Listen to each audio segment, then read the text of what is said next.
You ever watch a horror movie made by someone who's been reviewing them for over a decade and think, okay, now let's see if they can actually make one? Well, that's exactly what happened with Shelby Oaks, and honestly, Chris Stuckmann pulled it off.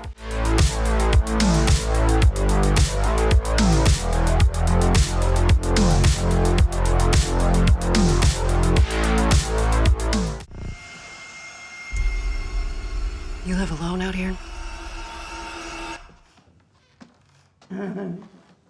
Nope. Where is my sister?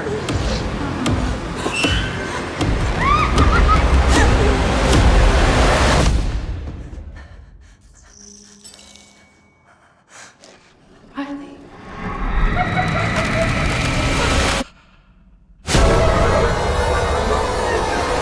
Hey everyone, welcome back to the channel. Today we're talking about Shelby Oaks, the brand new horror film that serves as the directorial debut of YouTuber and film critic Chris Stuckmann. The movie stars Camille Sullivan, Sarah Dunn, Sexton III, and Keith David. And after years of production updates, behind-the-scenes stories, and one of the most successful Kickstarter campaigns for an indie horror movie ever, it's finally here. I was genuinely looking forward to this one. If you've spent any time watching movie discussions on YouTube, you've almost definitely come across Chris Stuckmann at some point. Whether you've agreed with his reviews or not, it's undeniably inspiring to see a creator go from talking about movies online to actually making one.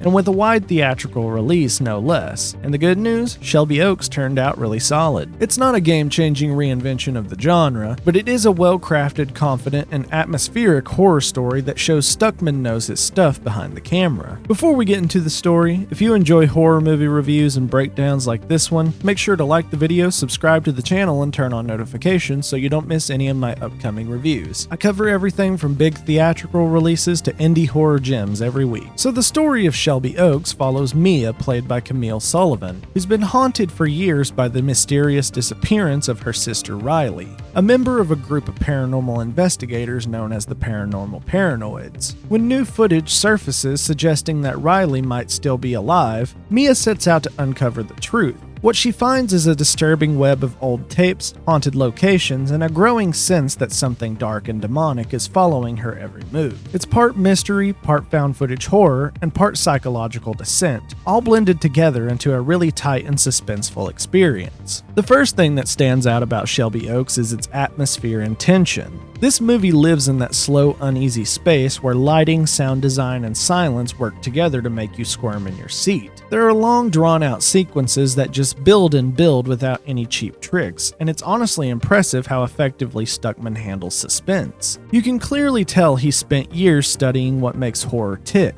Then there's the mystery at the heart of the story. Watching Mia slowly piece together what happened to Riley was incredibly engaging. The clues are drip-fed throughout the runtime in a way that kept me paying attention to every little detail. You can tell this was written by someone who's watched countless mystery horror hybrids. The pacing of the reveal feels deliberate and satisfying, and when the full picture finally comes together, it's not predictable. I genuinely didn't see some of those turns coming. One of the coolest things about the film is how it starts. The opening 20 minutes use a mockumentary style, showing us interviews, found footage, and YouTube clips from Riley's paranormal channel. It's a really clever setup that immerses you in the world immediately. Stuckmann has said that Lake Mungo was one of his biggest inspirations here, and you can absolutely see that influence, especially in this opening segment. After that, the film transitions into a more traditional narrative, but it still uses found footage throughout to reveal new clues. It's a seamless blend that works way better than I expected. And while Shelby Oaks isn't overly gory, when it does decide to go there, it goes there. The moments of gore are used sparingly but effectively, and they're surprisingly visceral. It's not trying to be Saw or Terrifier, but gorehounds will definitely appreciate the realistic, nasty touches sprinkled in. Now, Shelby Oaks isn't perfect, and I do have a couple of nitpicks. There are a few cheap jump scares scattered throughout that don't totally feel earned. The atmosphere does such a good job of naturally keeping you on edge that when a loud sound or fake-out scare happens, it almost undercuts the tension a bit. Thankfully, it's not frequent frequent enough to ruin the overall experience, and when a scare is earned, it hits hard. My bigger issue comes with how the movie reveals its demon. Without giving too much away, I think it would have been more effective if Stuckmann had kept things in the shadows, more of a tell-don't-show approach. The moment we actually see the entity, it slightly cheapens what had been an eerie, mysterious presence. The film's strongest moments are the ones where your imagination is doing the work, and I wish it had trusted that more. At the end of the day, Shelby Oaks is a really impressive debut from Chris Stuckmann. It's moody, tense, and confidently directed, and it proves he's not just someone who knows movies, but someone who can make them. The blend of found footage, mockumentary setup, and traditional horror storytelling works surprisingly well, and the mystery behind Riley's disappearance kept me hooked the whole way through. It doesn't completely avoid some genre cliches, and the final act loses a bit of the mystique by showing too much, but overall it's a compelling and atmospheric horror film that feels made by a horror fan for horror fans. I'm giving Shelby Oaks a 3.5 out of 5.